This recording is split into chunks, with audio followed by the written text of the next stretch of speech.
All right, y'all. First and foremost, give our praise to the Most High God of Abraham, Isaac, and Jacob, and his son, Hamashiach Yahushua. I wanted to speak. I want to show this video if I could. But I don't know if I'm gonna be able to. The way this thing is going crazy right now. Copy.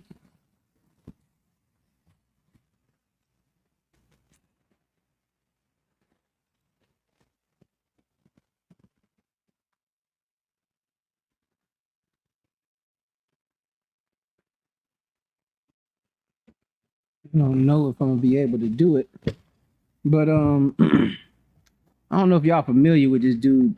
Go back to Africa with his brother named Go Back to Africa. He did a video the other day. Oh, here we go. I couldn't watch about 10 minutes of it.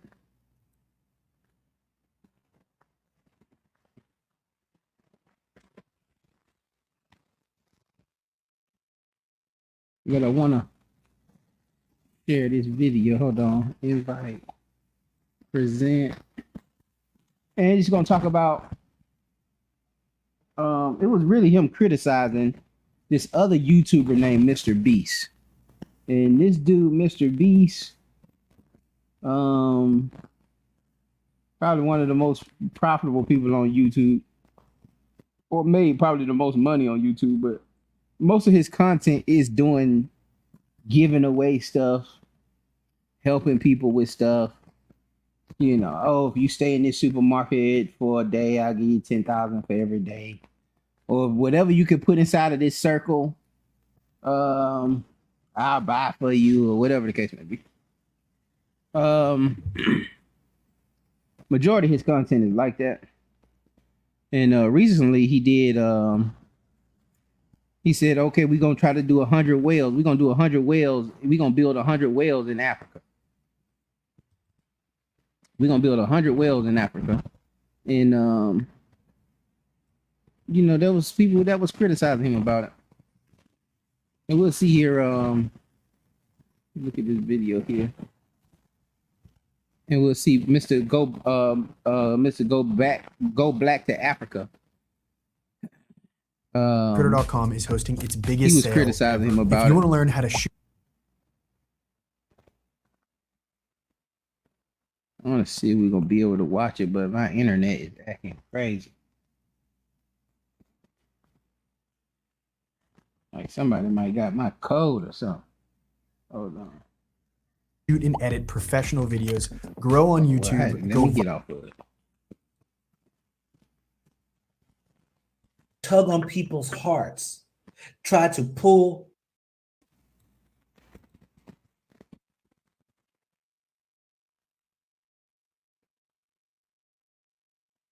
Oh Lord. Yeah, future stage. Shalom, brother Dion. Shalom, up.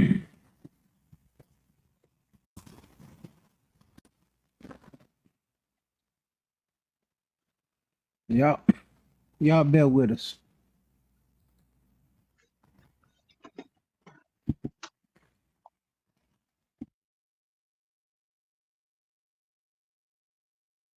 It's Black Friday, and ContentCritter.com is hosting its biggest sale ever.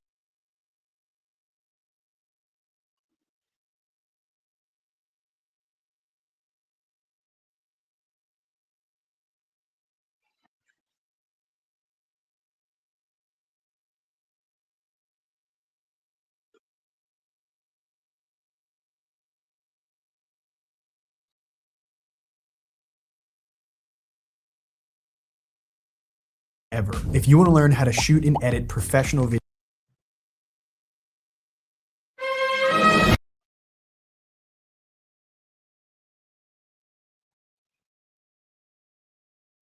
I'm gonna have to talk to Verizon, man.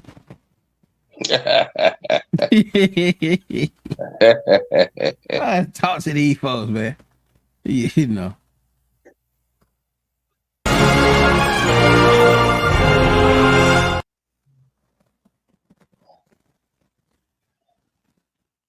Y'all may have to just watch it on your own, man. MrBeast, I challenge you. 100 whales in Africa. Prove he did. Prove he did it. So let's go back to Africa, dude. It's saying no, he didn't do it.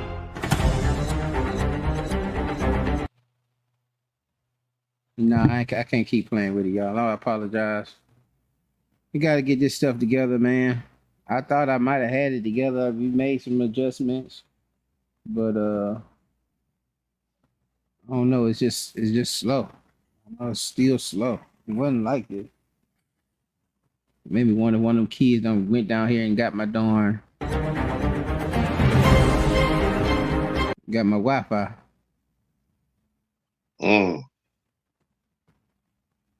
Oh, you doing it off? Okay. Okay. Yeah, I got Verizon, but I got a home internet through Verizon. Right. I had the T-Mobile. I had the T-Mobile home joint, and it wasn't that good. My ADT didn't connect to it, so I had to change it up. You had to go with Comcast? Xfinity. Yeah, same thing. Yeah. You know, they charged me $900 to cancel. I had to pay them $900 to cancel that internet at the school, man. Are you serious? Yep. To cancel it? Yep. What explanation they have for that? It's 2-year contract. Oh wow, yeah, well, Yeah, because I'm about to buy out of ADT because now they want to charge me $150 to come out and hook the cameras to the new internet. They came out for free and the internet didn't connect. They sent a guy out, and this time they say it's gonna cost me a service charge, which is $135, I think, an hour. So wow. yeah, man. But yeah, y'all go check that out, man. Fair use. Y'all go check out his video. But one of the things that kind of irritated me about it, you know, I was like, you know, well, the dude, Mr. Beast, he went out there, did the wells, however many he did. But for us to question it, you know, when their own people didn't do it, you know, these villages out there, these folks is walking miles with jugs of water on their head, getting it out of the river, you know, getting it out of springs that they can find, you know, and walking back. These children having to do that every day, 2-3 times a day. And then you have somebody come out there and dig wells for them where they ain't got to do that no more. They can just pump the stuff at the school. Man, who are we to question that? Who am I to question what that person is doing if I ain't do it, or what his intentions are? And that kind of seems what it was, man. A lot of us, that's why I named this class that, you know, do we get help from these other nations? And we know at the end of the day, you know, we gonna want for all things, man. We gonna have to get everything from them. And that's where we have to be realistic. I know we feel like, you know, oh man, we can go to Africa and we can build something there and woo.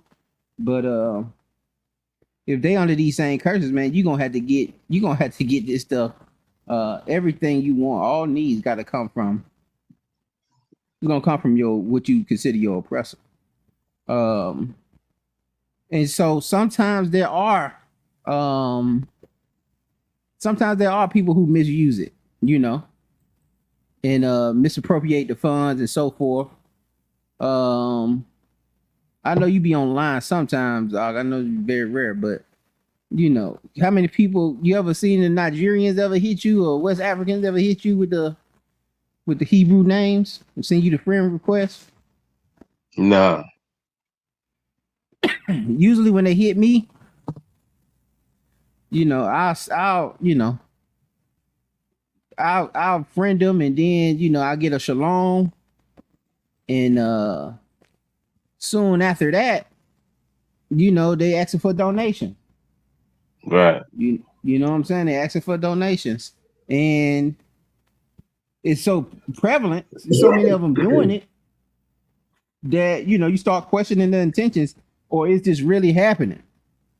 But in this case, he's filmed. This dude, Mr. Beast, has filmed him digging the darn wells. And and seeing the people faces and how much it's done help these certain villages, and it's missionary work, it's things that happen, it's things that missionaries go out there, help those people, and then convert them to to their religion. We know that happens. That's just what it is. They went out there, they did it. And so those people are gonna be grateful, and they're gonna want to follow whatever those folks are following. Not only just building wells, but building schools and putting them in uniforms, giving them clothes, just doing arms work. A lot of those people gonna convert, to whatever those folks are teaching. But to kind of make it, he kind of tried to make it like it was some kind of money play. And the rich, they have to give away money for tax purposes. They have to have certain organizations in place or donate to certain organizations so they can write that stuff off, so they can try to help with their taxes and how much they owe in taxes. So that opportunity there, and a lot of people are investing in certain groups, but you got to have your paperwork together too. Because the person ain't finna risk, I'm finna get his joke of $10 million, and he ain't got no paperwork together. He ain't got no, So, this dude end up saying, well, if Mr. Beast really did 100, I'm gonna go there and I'm gonna do 3. And I'm like, what's the point? What's the point in doing it? You might well just give him the money and let his organization go ahead and do it. Since they already doing it, they got the equipment, they already got the paperwork. You don't know, we don't know certain things. We don't know how to do certain things. And we got to be honest with ourselves. It ain't just about money or you having the money to dig a well. It's also about, you knowing the politics and knowing how to move in certain areas, and you having certain connections to get a darn, to get this big crane drill on top of some rural area where ain't no roads. You need like helicopter equipment and stuff like that to get up in some of those places. So it's not up in one another, and we just, every time somebody help us, we gotta, we still gotta call them a devil, and we still gotta think it's something misses around that. And sometimes it is. I ain't saying that, that sometimes the help ain't crazy, but sometimes it's just help. You know what I'm saying? Sometimes it's just help, and we have to, we can't group, I was talking to Eleazar about that, man. You can't group all these folks together. We can't group everybody together, man. Sometimes it is help. Sometimes it is some little crookedness about it, but we just got to be mindful, man, and before we start making accusations and getting our feelings about it. I ain't never donated to get no well in no Africa, so I'm not gonna sit up here and criticize nobody who's doing that. So our name is Lesson Getting Help from Outside Nations, and we'll go over a couple parts where we see outside nations helping Israel, probably one of the most vital things that Israel can do. And we'll get into that. Brother Michael, shalom. Hey, shalom, family. Did you see that? Mr. Beast building them wells? I'm familiar with the brother, but I didn't see that one. Oh, okay. Mm-hmm. Yeah, he's talking about his brother go back to Africa. He was criticizing them, saying, well, you didn't really build 100, and it really don't matter. Especially if you ain't built one. If he say he built 100 and he built 10, man, he changed those people's lives, man. It changed their life.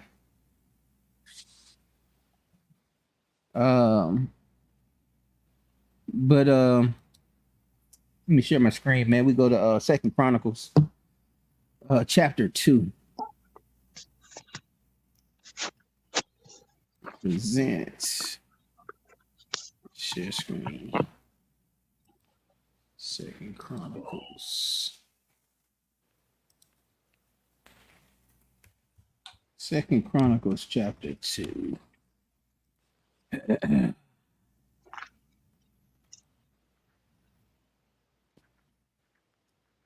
we're gonna read we're gonna start from the top.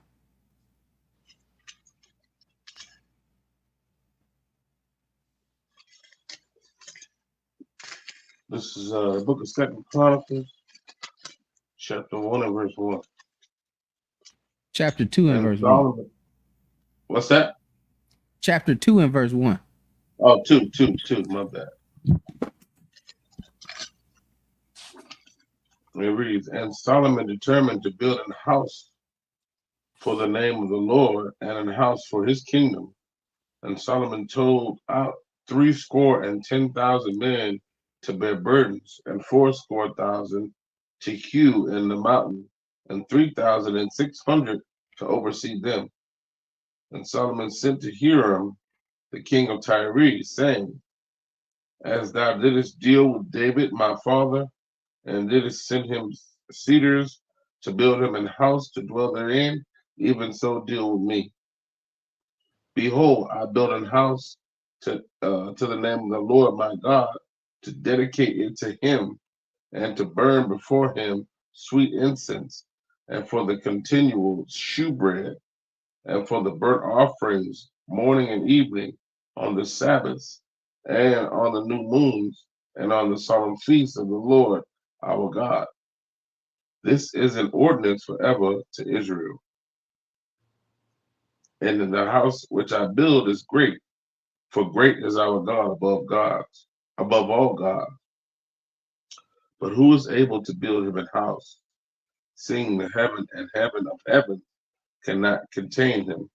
Who am I that I should build him a house, save only to burn sacrifice before him? Send me now therefore a man cunning to work in gold and in silver and in brass and in iron and in purple and in crimson and blue, and that can skill to grave with the cunning men that are with that with me in Judah and in Jerusalem, whom David my father did provide. Send me also cedar trees, fir trees, and algum trees out of Lebanon, for I know that thy servants can skill to cut timber in Lebanon, and behold, my servants shall be thy servants, even to prepare me timber in abundance. For the house which I am about to build shall be wonderful great. And behold, I will give to thy servants, the hewers that cut timber, 20,000 measures of beaten wheat, and 20,000 measures of barley, and 20,000 baths of wine, and 20,000 baths of oil. Then Hiram, the king of Tyre, answered in writing, which he sent to Solomon, because the Lord hath loved his people, he hath made thee king over them. Hiram said, moreover, blessed be the Lord God of Israel, that made heaven and earth, who hath given to David the king a wise son, endued with prudence and understanding, that might build an house for the Lord, and an house for the kingdom. And now I have sent a cunning man, endued with understanding of Hiram my father's, the son of a woman of the daughters of Dan, and his father was a man of Tyre, skillful to work in gold, and in silver, and brass, and iron, and stone, and in timber, in purple, and blue, and in fine linen, and in crimson, also to grave any manner of graving, to find out every device which shall be put to him, with thy cunning men, and with the cunning men of the Lord David thy father. Now therefore the wheat, and the barley, the oil, and the wine, which my Lord hath spoken of, let him send unto his servants. And we will cut wood out of Lebanon, as much as thou shalt need, and we will bring it to thee in floats by sea to Joppa, and thou shalt carry it up to Jerusalem. Shalakia. And So Solomon, Shalakia. we're gonna come back. So we see Solomon, we know Solomon was tasked with building the house of the Lord. And who the first one he called? He go call Tyree. And say, listen, man, and he called Tyree because of the reputation. They already done built David's house. Said, man, you decked David house out. You know what I'm saying? I'm about to build a house, for my spiritual father. You got my father, you got my regular father, right? But my spiritual father, the father, I need you to help me build this house also. Because these nations have certain skill sets. Do you think the Saudis built Dubai?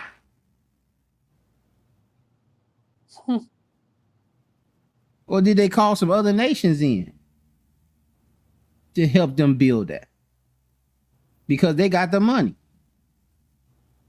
There's certain skill sets other nations have, certain things they can move, that you just gotta yield to if you smart.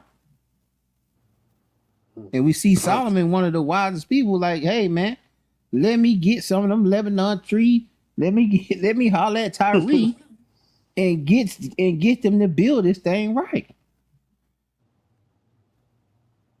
And they float in the, because if you know what Tyree and Phoenicia, it's on the coast. So they cutting these trees down and they floating them down the sea and then catching them a little farther down. And then they grabbing the darn trunks from Jerusalem. And I think, people still do that today, man. People still cut some of these loggers. See, man, like even like us, we out of that. We don't know nothing about no logging. We don't even know how to get a job picking up no branches from no loggers.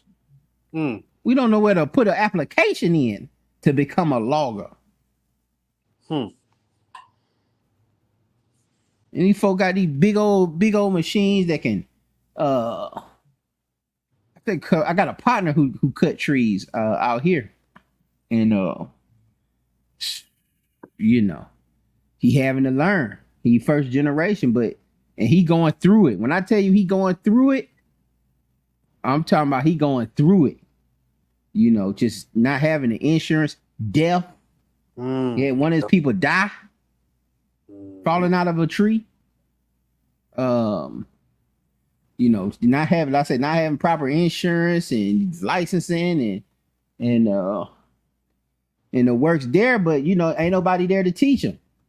So he kind of learning on the fly and taking the bumps and the bruises and so forth to be that first generation. Well, he can have certain equipment and pass it down to his children. And they can probably, get it right and get them out of trouble. But, I done seen these things, these little documentaries and stuff. These jokers riding logs going down the Dorn River. And I say them big old machines. How you get the financing for a $500,000, $1 million machine that can just attach to the tree, debranch it, cut it off, and throw it over there in the pile in 30 seconds.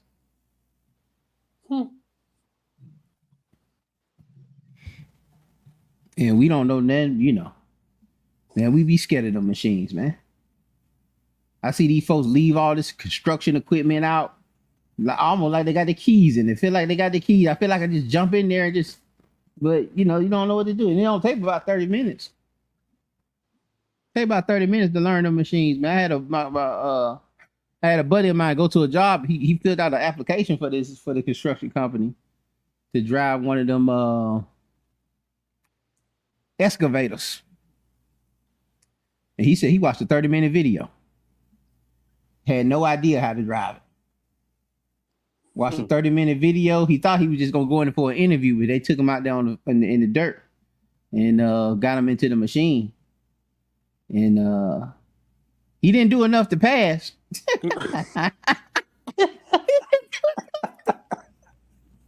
He didn't do enough to get the job. So they say he way too slow. But he was able to dig the hole. and then put the dirt back into the hole and pat it down. Mm. But we're not privy to that because we waiting on them to give it to us, and they're not gonna give it to us. They're not gonna give us those industries, those jobs like that, y'all. So we have to realize that, man, people can do other things and people can't, they needed a Mr. Beast to come out there, or needed, let's just be the white man to come out there and dig them some wells. Now, biblically, we see wells all over the text. Why aren't they building? Why ain't they digging wells? You digging for everything except water. And got people walking 3, 4, 5 miles, and then we criticizing them when the white man does do something. When the white man does come clean our neighborhoods up, or gives us a recreation center, or do something that we ain't doing. We always question it. We always got that side eye on it, and criticizing it. I ain't saying you shouldn't have that side eye, but to criticize it and you're not gonna do it, we gotta, we might have to tone that down a little bit. Because, especially we dealing with like the Romans 13 and so forth. Let's continue on though. Y'all brothers had anything? Hey, Salaki, I was gonna say, when it comes to that stuff, like for us getting that equipment, what you were talking about, like Eddie Murphy says, it's all about capital connection. All about who you know. But yeah, man, I seen competition with the Mother Nation, man, doing them competition for as log rolling and climbing up trees and coming down them and all that stuff, man. I ain't seen the brother yet. In that in them type of competition.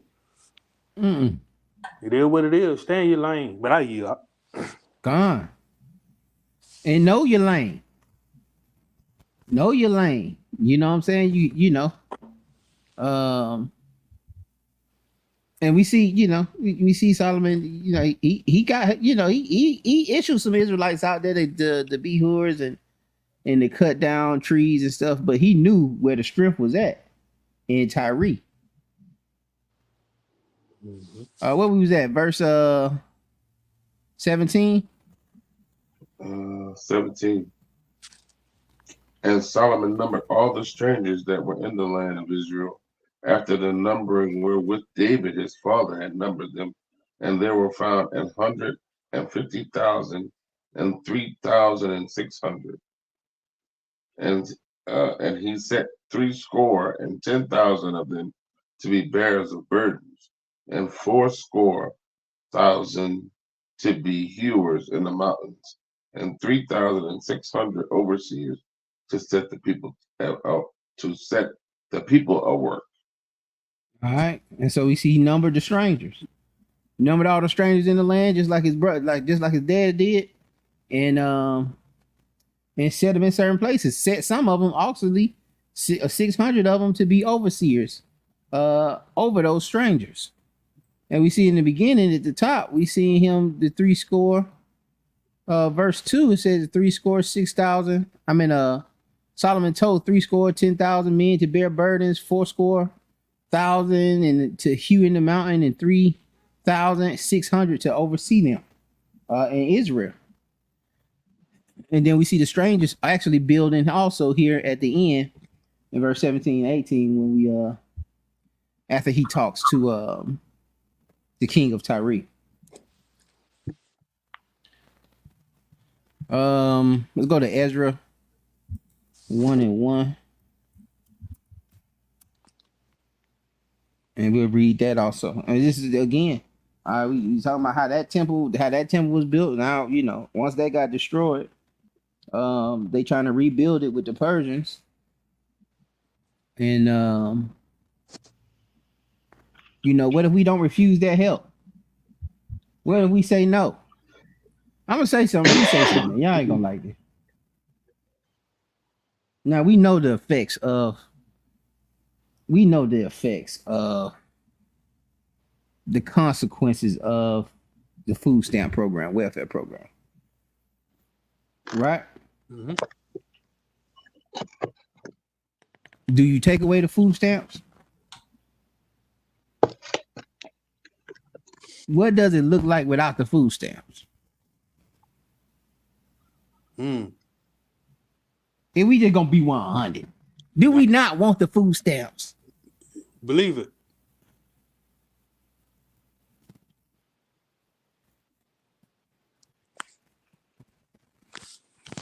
Yeah. Do we not need the What is food that? stamps? I said the food stamps.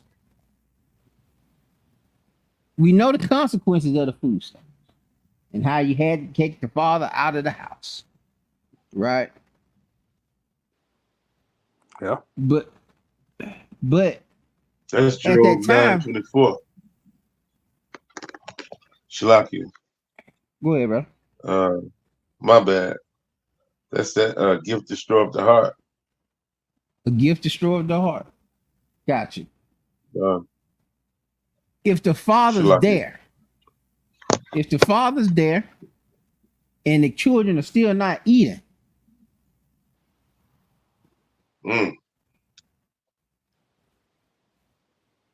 the father was there, right? Mm-hmm. But you weren't eating. The father couldn't get no job. The father really couldn't provide.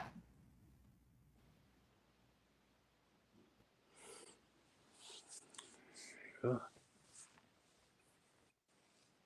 What does it look like without the stamps?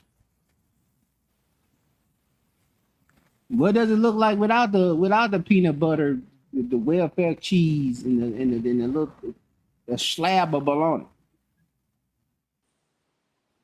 Even today,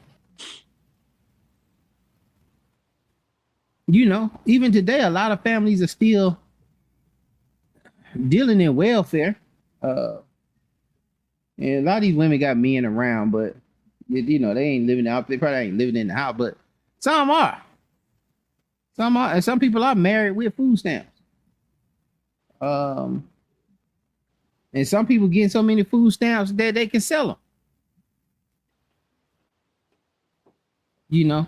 Well, we don't have kids digging in trash cans and finding stuff in junkyard. My dad, they live behind a junkyard. And he told me one story about them throwing this chicken plant, throwing some chicken away.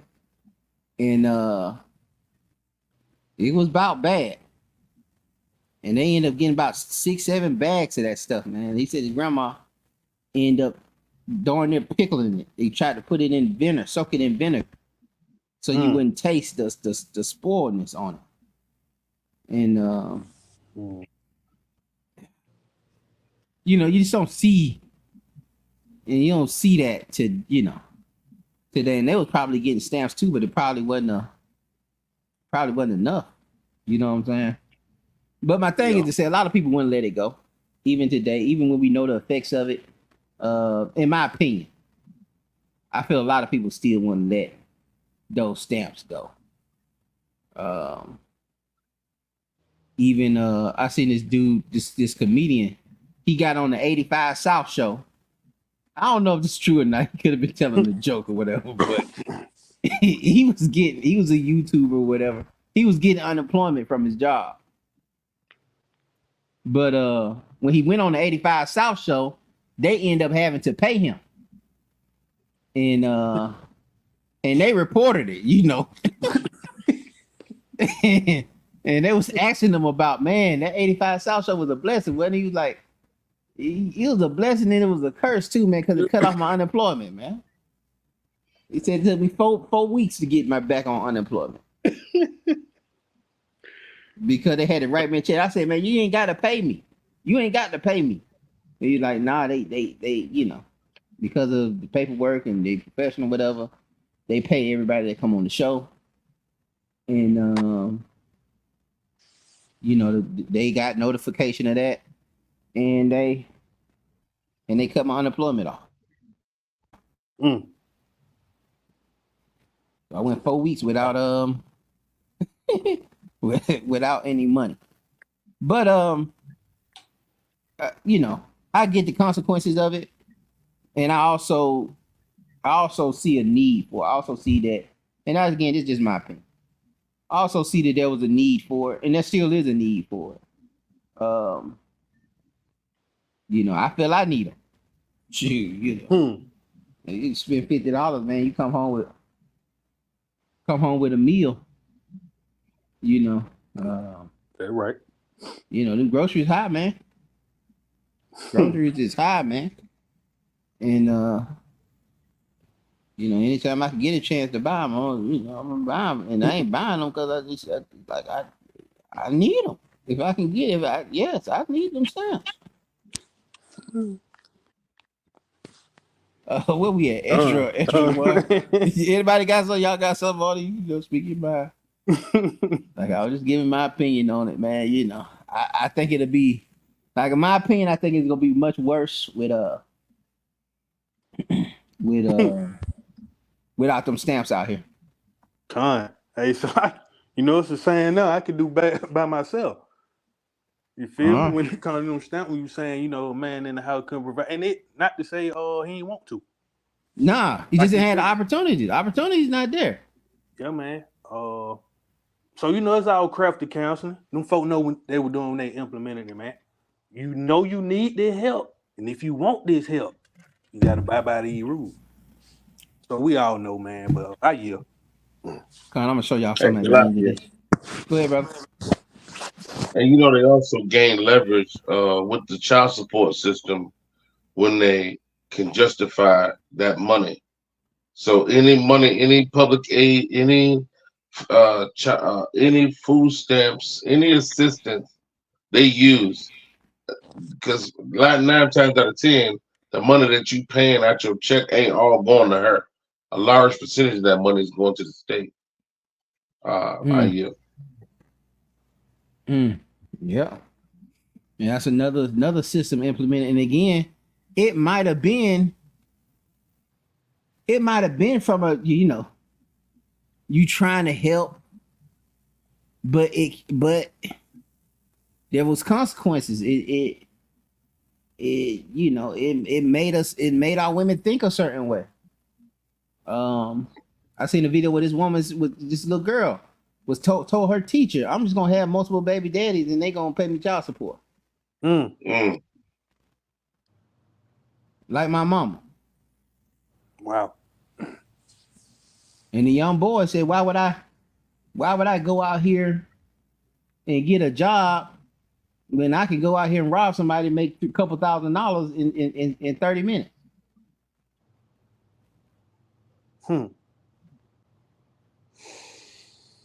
But we at Ezra. This ain't long, y'all. We're gonna get up out here in a second. We're gonna just read this Ezra 1 and 1. We're gonna read down a little bit just to get to the part of, just trying to explain these heathens sending out these decrees again. It's the book of Ezra, chapter 1, verse 1. Now in the first year of Cyrus, king of Persia, that the word of the Lord by the mouth of Jeremiah might be fulfilled, the Lord stirred up the spirit of Cyrus, king of Persia, that he made a proclamation throughout all his kingdom, and put it also in writing, saying, Thus said Cyrus, king of Persia, the Lord God of heaven, have given me all the kingdoms of the earth, and he have charged me to build him an house at Jerusalem, which is in Judah. Who is there among you? Who is there among you of all his people? His God be with him, and let him go up to Jerusalem, which is in Judah, and build the house of the Lord God of Israel. He is the God, which is in Jerusalem.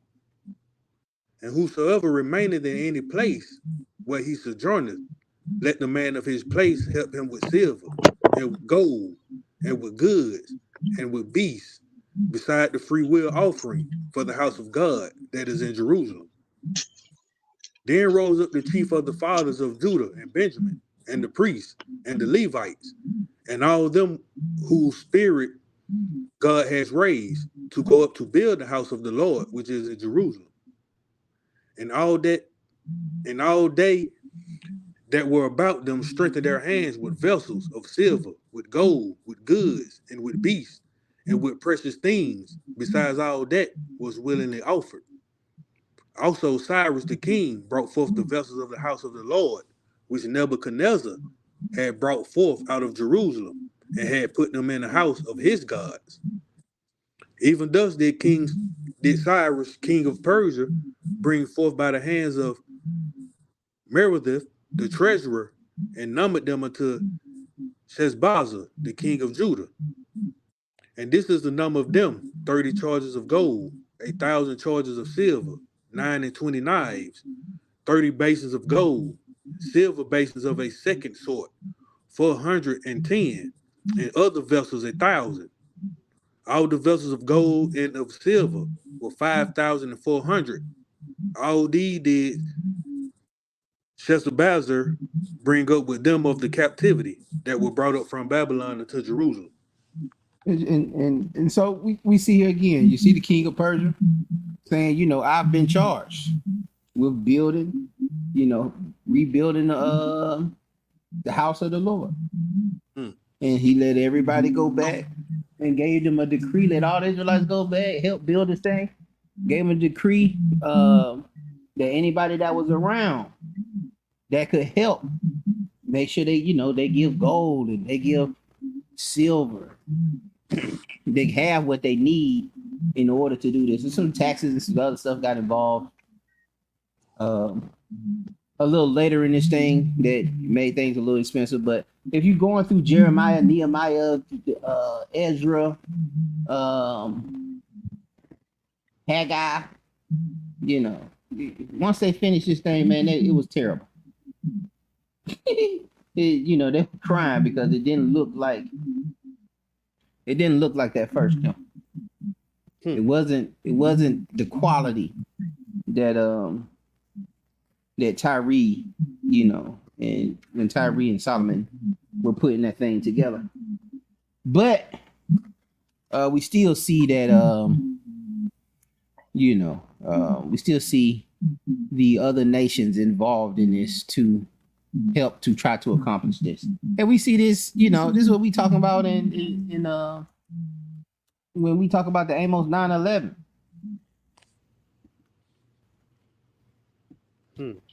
You know, I'll read it real quick. Amos 9:11. In that day I will raise up the tabernacles of David that is fallen, and close up the breaches thereof, and I'll raise up his ruins, and I will build it as in the days of old, that they may possess the remnant of Edom, and all of the heathen which I call by my name, saith the Lord that do this. And so you're gonna possess that remnant of Edom and these heathen that are called by his name to rebuild the tabernacles of David and the breaches thereof. And again, we see, we just gave you two examples of heathen building, or these other nations that that were in good standing, that, you know, that loved the nation, rebuild and help building the house of the Lord. I see this in Ezra. We see it in, you know, of course, we see it in Chronicle. See it in First Kings. You see it in Jeremiah. And, you know, we ain't got to get into the other temple, but, you know, Herod ends up redoing that second temple and making it greater. And Herod is a what? Is an Idumean. Herod the Great. So when we see this and we see, we see it, we see James quoting this in Acts 10. It's not, they always help build it. Not a big deal. All right, we done seen them build it. They done built it every time. Every temple, the heathens done touched every temple. Let's go to Luke 7. Luke 7:1. And we'll read down.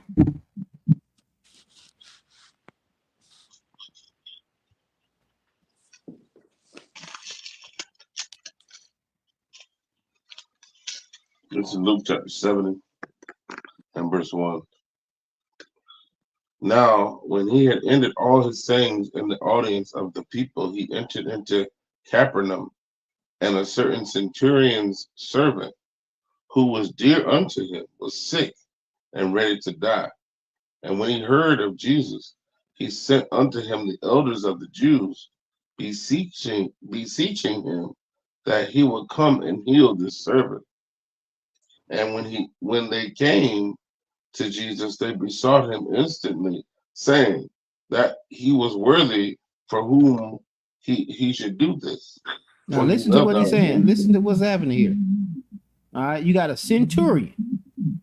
He he has a slave that's sick to the point where they ready to die. And the centurion goes to the Jewish elders.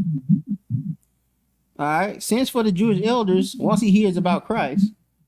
And now these elders are vouching for him, saying that this centurion is worthy to receive your mercy and your grace by you healing his servant. He's worthy of you doing something, doing a miracle for him. They're vouching for him. And watch what they say in verse 5. Verse 5, for he loved our nation. He loved his nation. He loved his nation? He loved our nation. He loved our nation. And he had built us a synagogue. And he built our synagogue. He built it. And he's not from our nation. He didn't build it for his nation. He loved our nation. And he built our synagogue. Now, jokers is today is gonna be running around. I ain't going in that synagogue. You know, start checking around, checking the bricks, start checking the mortar, start criticizing them, man. You know that centurion just did that because he wanted to be in good favor with a Herod, man. You know, he just did that because he just you know, that ain't the conversation. They vouching for the centurion. And I'm like I say, it's not all people. That's what, you know. Yeah, it's some people, but it's not all the people. Some people ought to be vouched for, like John Brown. I think it's John Brown or Jim Brown. I think it's John Brown. But we'll have to look him up. We'll look him up another time.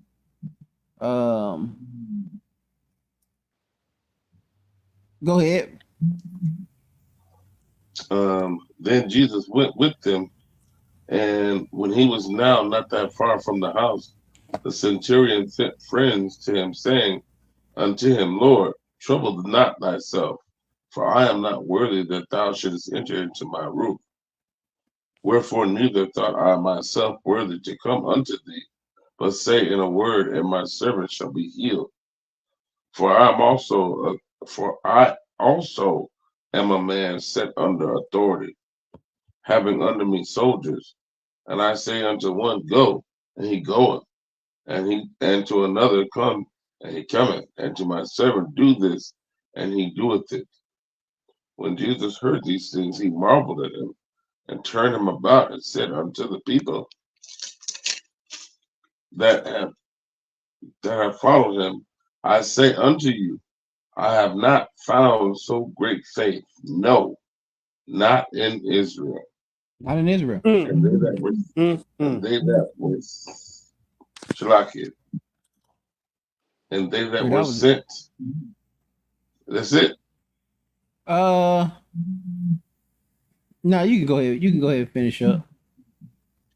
And they that were sent, returning to the house, found the servant whole that had been sick.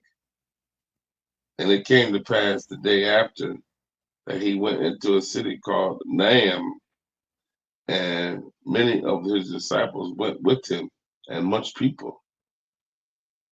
Now when he came nigh to the gate of the city, behold, there was a dead man carried out, the only son of his mother, and she was a widow, and much people of the city was with her. And when the Lord saw her, he had compassion on her, and said unto her, Weep not. And he came and touched the bier, which is the coffin. I think that's I got a Briar. little. This is Excuse his me. coffin. His coffin. I think that's what I got a little the little T by it, and it gives the word in italics underneath it. So yeah, he came and touched the bear, and they that bear him stood still. And he said, Young man, I say unto thee, arise. So yeah, it was a coffin. And he that was dead sat up and began to speak, and he delivered him to his mother. And there came a fear on all, and they glorified God, saying that a great prophet is risen up among us, and that God hath visited his people. And Shalaki. Even in that, and when we talk about the reproach of a woman, him understanding that was her only son, made him have that compassion, because it's, back then, if you couldn't give that man a son, you were kind of pointless. And this is why we see so many women asking for a son within the text.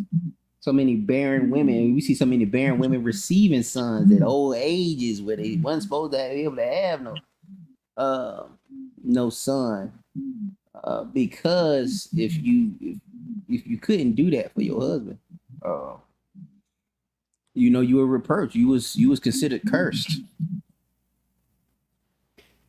And he was able to raise her son up right up out of the coffin.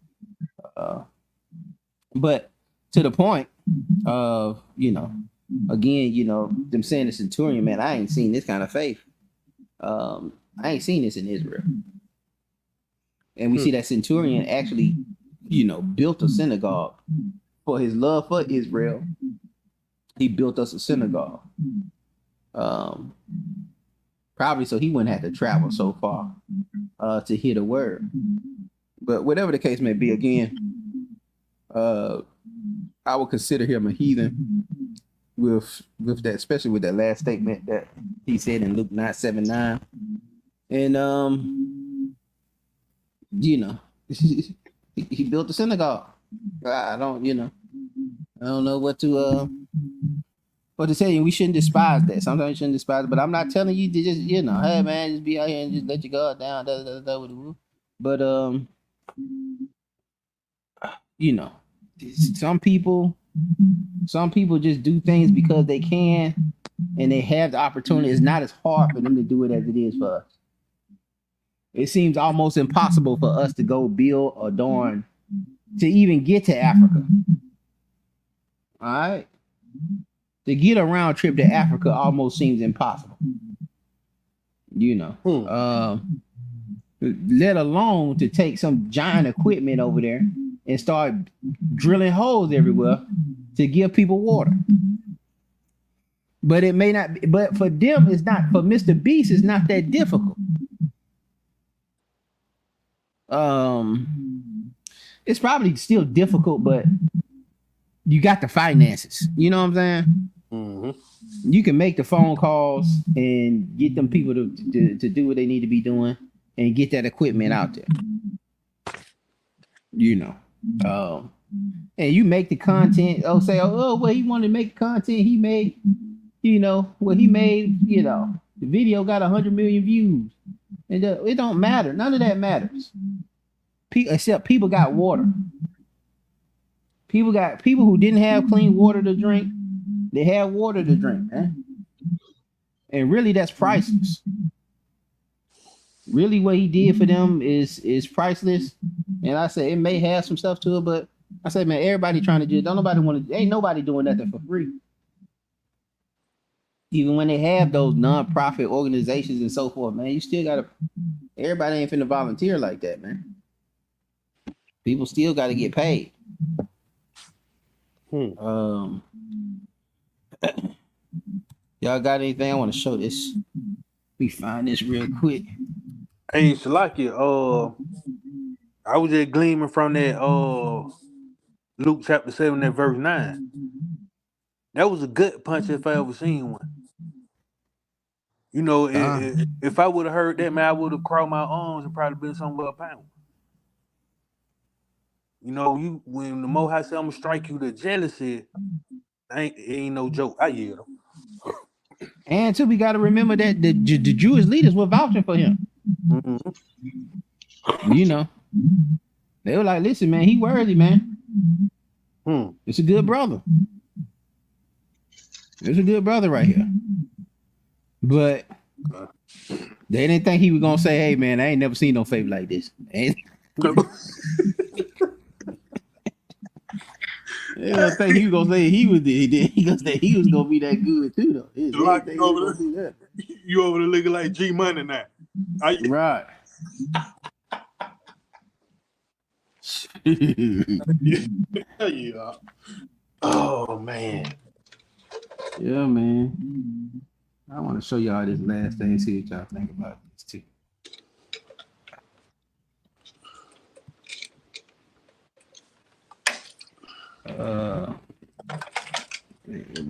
That ain't what we want. We want images.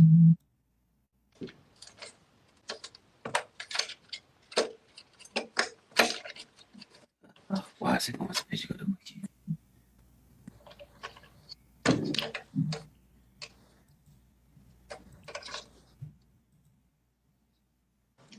Man. Brooklyn should excel. Expansion.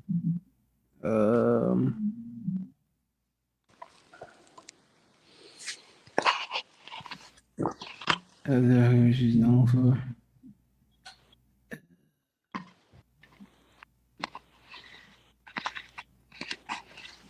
Well, we'll read this. We'll read this first and then.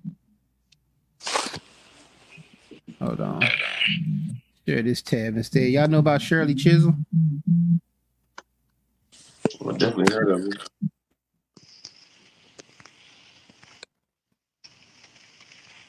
Let me do this first. We'll read this first and then we'll I'll show this other connection. It says Shirley Chisholm was an American politician in 1968. Became the first black woman to be elected in the United States Congress. Chisholm represented New York's 12th congressional district, a district centered on Bedford Stuyvesant, for 7 terms from 69 to 83. In 1972, she became the first black candidate for a major party nomination for president of the United States and the first woman to run for the Democratic Party presidential nomination. Throughout her career, she was known for taking a resolute stand against economic, social, and political injustices, as well as being a strong supporter of black civil rights and women's rights. Born in Brooklyn, New York, she spent ages 5 through 9 in Barbados, and she was always considered herself a Barbadian American. She excelled at school and earned a college degree in the United States. She started working in early childhood education and became involved in the local Democratic Party politics in the 50s. In 1964, overcoming some resistance because she was a woman, she was elected into the New York State Assembly. 4 years later, she was elected to Congress, where she led the expansion of the food and nutrition programs for the poor and rose to party leadership. She retired from the Congress in 1983 and taught at Mount Holyoke College while continuing her political organizing. Although nominated for ambassadorship in 1993, health issues caused her to withdraw. In 2015, Chisholm was posthumously awarded the Presidential Medal of Freedom.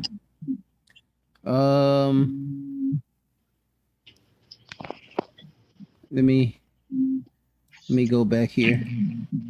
I want to deal with that food and expansion because she was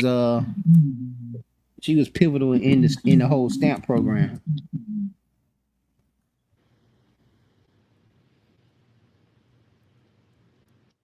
It's a story that I heard behind it.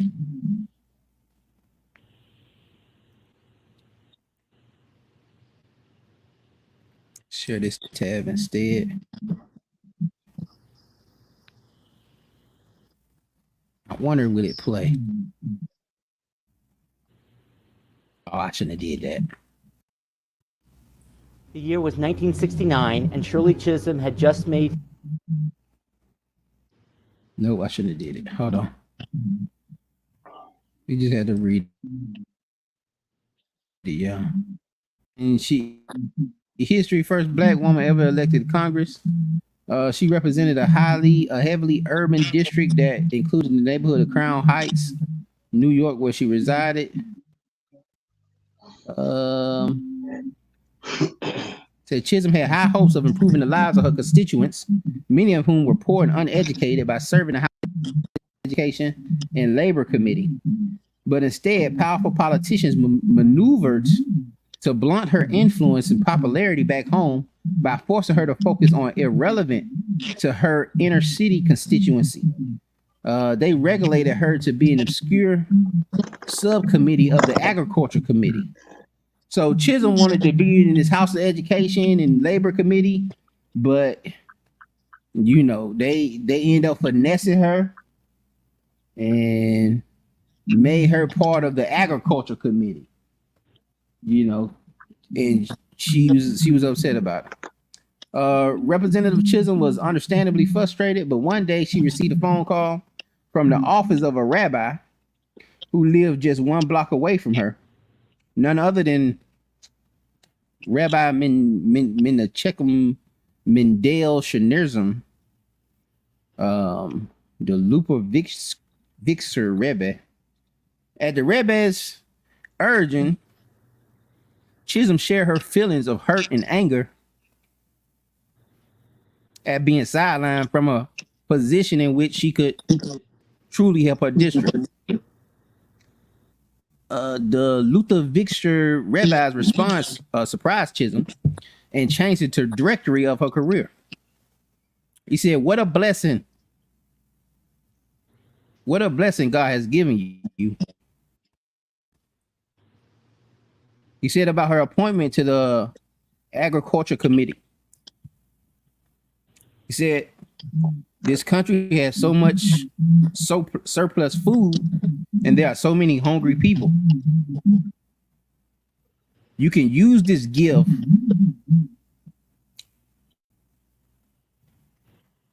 that God gave you to feed the hungry and find a creative way to do it."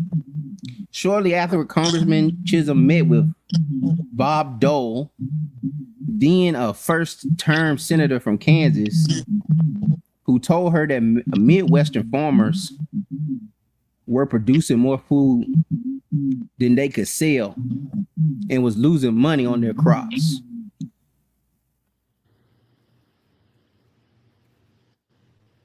Chisholm immediately recalled her conversation with Rabbi and knew what to do. Together with Senator Dole, she led the way in ensuring that most in need will have access to food through what became the food stamp program and WIC.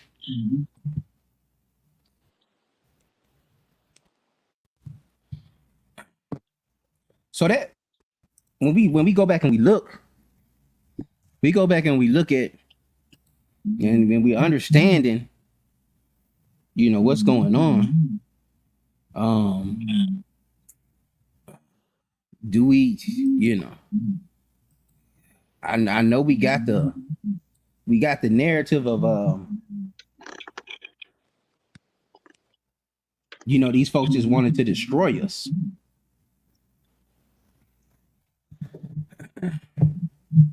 But there's also a narrative that we needed help, man. that we needed food, that we needed, especially food that's being thrown away, especially food that's these folks saying they're losing money on. And that program was led by Shirley Chisholm. On even though she was mad and upset and thinking she couldn't help people, you know, but again, it has its consequences. You know, like I said, it did help us, but it did separate us also. But again, you know, like I say, you see these other folks in there getting involved. Hey, you know, don't be down. You know, all things work about for the good. He put you here for a reason, and she responsible for that wick in that in those food stamps, man. Y'all got anything? Hey, Salaki, at the end of the day, it's all about being harmless as a dove, wise as a serpent. You know, just like when you look at Malcolm X, man, before the transformation, you know, Esau asked him, hey, anything I can do for you? Nothing. You can't do nothing for me. But as he grew and got wiser, you can't stand next to me, but you can help from the outskirts. But I yield. And that's always been there. And that's what I'm saying. You can't, you know, we were saying you can't lump everybody together because, you know, through all those movements, you know, there was things that were wrong with it. Just like the Black Panthers, you know, they feeding the breakfast. That where do you think that money came from? Where do you think it came from? And evidently, the kids, you got a breakfast program because kids ain't eating breakfast. Kids ain't got nothing to eat.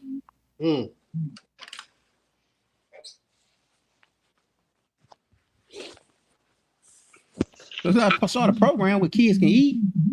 And but that money came from these other nations. It was funded by these other nations. And you know, I say it's consequences, it's things, whatever, you know, but it's not always, you know, just like we say, you know, all blacks ain't Israelites. You know, we don't just because we have a certain color, we don't put all of us in the same. We still different nations of people. We don't want to be lumped into everybody that's of color and say, okay, well, that's us. Or we don't want to be lumped into all Israelite groups. We all kind of, you know, we have different beliefs, just like the churches. They don't want to be lumped in all together. They got different denominations and so forth. And vice versa, man. Sometimes I think, you know, we have an issue with we put that same mask, we put the Klan hoodie on everybody. And sometimes it ain't like that. Sometimes people die. I don't know, man. I remember you was telling me, Brother Michael, some people died or something in the civil rights, or something that jumped that thing off, and they were Jewish. Oh yeah, like Mississippi burning. Mississippi burning. Yeah, the brother and the two Jewish cats got killed down there. And see, and so, and we was talking about why. I'm sorry. Oh yeah. Why are these folks, you know, so mad that blacks are not supporting them against the Palestinian issue? And they're saying that because I ain't saying the whole nation was there backing us, but there were people there. There were Jewish people there that died for civil rights during the civil rights movement. We see Shirley Chisholm giving credit to a Jewish man that helped her feed what she thought feed her people. Well, she didn't crash out on the fact that she couldn't be in a higher position. And so they've been there in certain areas. In certain areas, you know, they've discriminated against us. But because of some history that they know, that they hold dear to, just like I just couldn't, that Mississippi burn, I didn't really know that because it ain't my people. So I didn't too much care to know. But some instances they feel betrayed.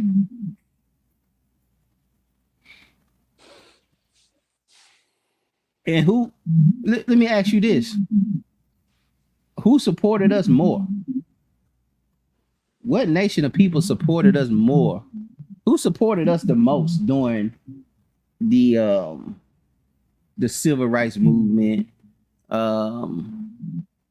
You know, the atrocities, the Black Lives Matter movement.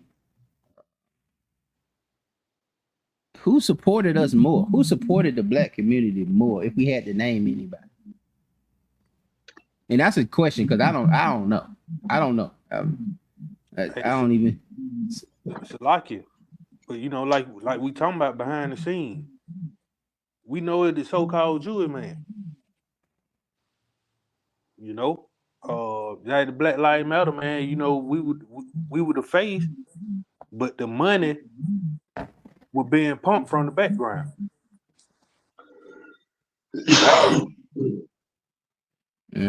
Yeah. Hey, Shalakia. Go ahead, bro. And I think you can't excuse some of them that might have that guilt factor for knowing what's going on, and you know, not saying all of them. Some of them might be genuine, have genuine, you know, wanting to help, a helping spirit. But I think some of them help because they feel guilty, because they know what's going on is wrong,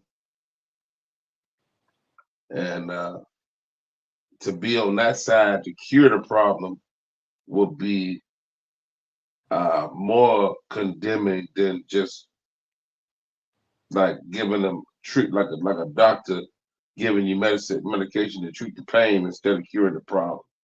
It's more profitable to I don't know if profitable is what I'm looking for, but in that sense it was. But you get what I'm saying? Nah, I got you. And it could be some, like I said, it could be some guilt there. But if it's, you know, if they are the largest supporters, they probably the only ones that felt the guilt. Nobody else felt the guilt. Nobody else felt the guilt. But like I say, I don't know all the history and so forth with that. I know we've been talking about that recently though, about just why do those folks think you feel so, you know, distraught about blacks not supporting them. And it comes down to, you know, blacks don't know you supported them. You know, blacks don't really know. I never knew that about no Shirley Chisholm and that welfare. I didn't know that. I didn't know, you know, them folks was connected to that.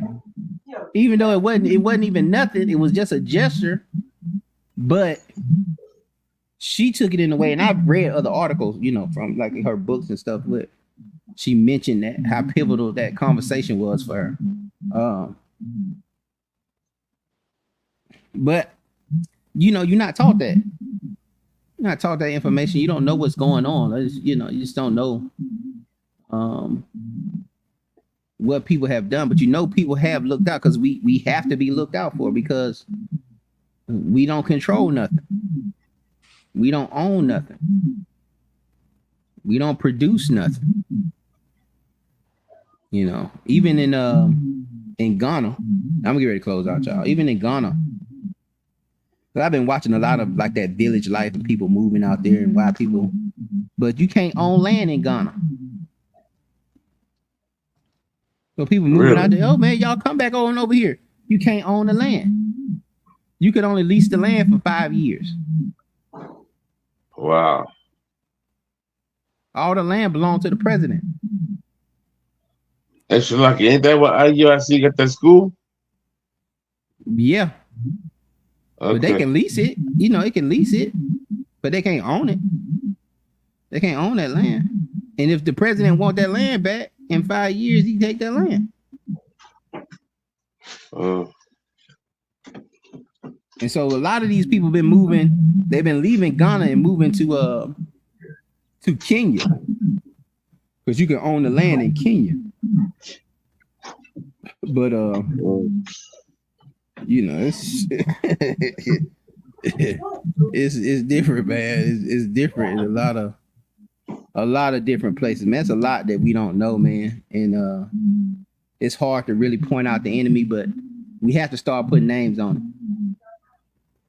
We have to start working to put a name on it, man, so we can know exactly who the enemy is. And if we're receiving help, to know where the help is. You know what I'm saying? I had a boss I used to feel some kind of way about all the time. And so he offered to loan me $700. My car broke down, and I needed $700. You know, I didn't need the money. I needed it, but you know, I wasn't asking for it. You know what I'm saying? But of course, he wanted to make sure I get to work. So you know what I'm saying? So you can say the intentions were crazy or whatever, but it still was help. You know what I'm saying? He gave me one of them Jewish loans. You know, didn't have no tax on it, no interest on it. And Like it. go ahead, bro. There wasn't no Howling Wolf loan, ain't it? They give you what you owe. That's all. Just give No what you owe, interest. yeah.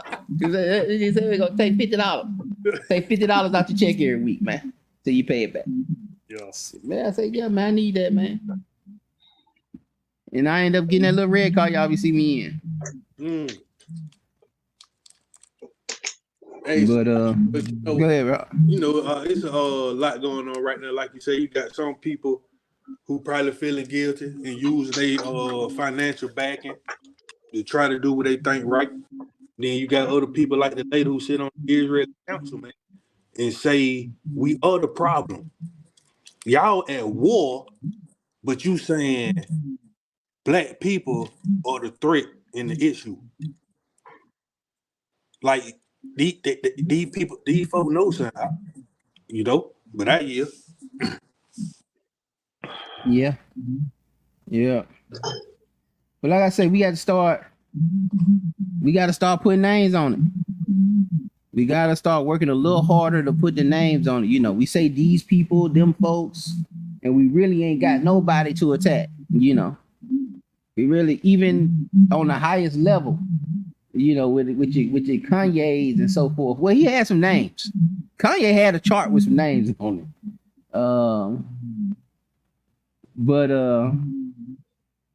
Yeah, we got to start, you know, we just got to start attacking the issue. Like I said, some guilt can play a part, but at the same time, the Most High can move those hearts of those folks. And That's right. and at the end of the day, man, we ain't in no position, man. We ain't in no position to fight nobody. We ain't in a position to fight nobody. We waiting on the Lord. And we ain't never been in no position to fight nobody without the Lord. You know, we was always the fewest. We was always the, you know, not the smartest. You know, we weren't the best builders. You know, got some of these Roman structures still up. Still up, man. And you seen how we struggled trying to even build the temple. So, you know, we had to get our tools made by the Philistines. I meant to put that in here. That all our metal work had to be done by our enemies. We never been in the position to fight, especially without the Lord. And so, like you said, man, you got to be wise as a serpent, man, and know your position. Know your position and and know these other nations, know some of these other gifts that these other nations can do, and how they, you know, when they love the nation, they'll help. We see that in the text. We see the centurion. We had a nation that they actually loved. It ain't nothing to build a synagogue. It ain't nothing to build these homes, like even these homes, but these habitat homes. Who doing that? Who building the homes for humanity, the habitat of humanity? And then what, you gonna go in there and say, nah, I don't want that house. Yeah, right. Right. I don't want that house built by you heathens, man. Y'all just trying to get some money. And again, that all just plays back to Mr. Beast building them wells and us getting mad that he built the wells. I just don't understand it. I'm not gonna be mad at the wells. I ain't gonna be mad at food stamps, man, because these folks will kill you. Take them food stamps away. You make a campaign for taking food stamps away, black people will kill you, man.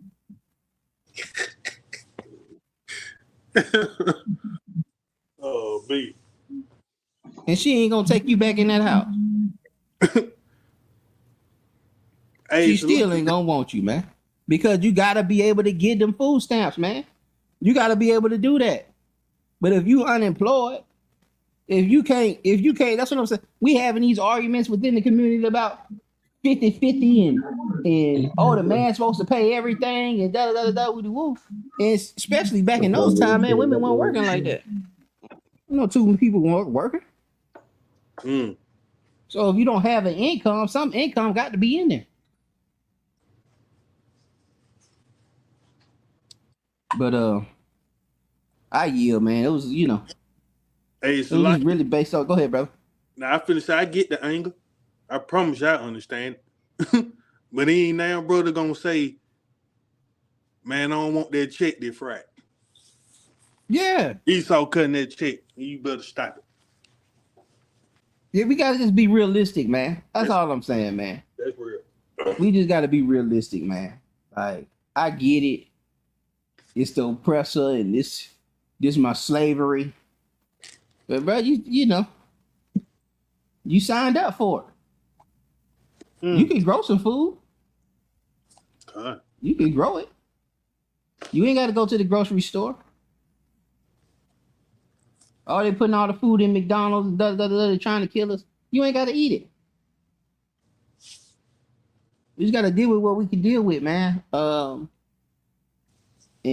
again, man, it's, you know, it's you know, it's conspiracies all over to take us out and so forth. But man, if we really believe, and that's where that faith comes in. If you really have faith in that, then you won't do it. That's why the faith comes first, because you can't do the works without faith. You can't go play no lottery ticket. You don't think you're gonna win. You ain't gonna keep these laws if you don't think it's some kind of benefit from doing it. You ain't gonna obey God if you don't think, if you don't have faith in what that text is saying. You ain't gonna do what it's saying. Hey, Salakia, Joseph wouldn't have made it through Egypt with that attitude, man. Right, huh? You know, but Israel wouldn't even be Israel with that attitude, because they had to go to the darn Egyptians to go eat. They didn't have no food. They were running out. Yeah, we know with the Mohado, but yeah. But see, and that's the thing. We don't know.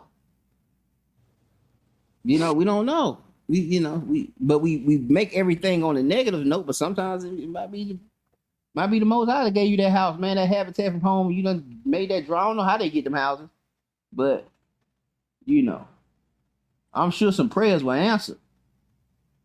You get that phone call that they got you a house that is built for you for free.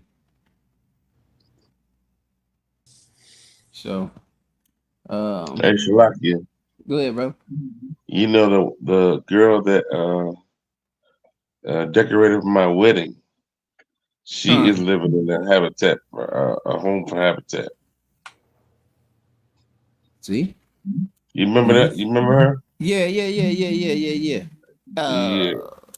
I forget her name though. Amber. I forget her name. Amber. Yeah, she lives in a habitat. Home. And she worked for them now, don't she? I don't know about working for them. I think she worked for them. I think I done seen her like she giving some other single mother a house. Oh well, that might be possible. She might have got on the bandwagon. Might have I got don't on know. that same wagon, because might have found a mission in it.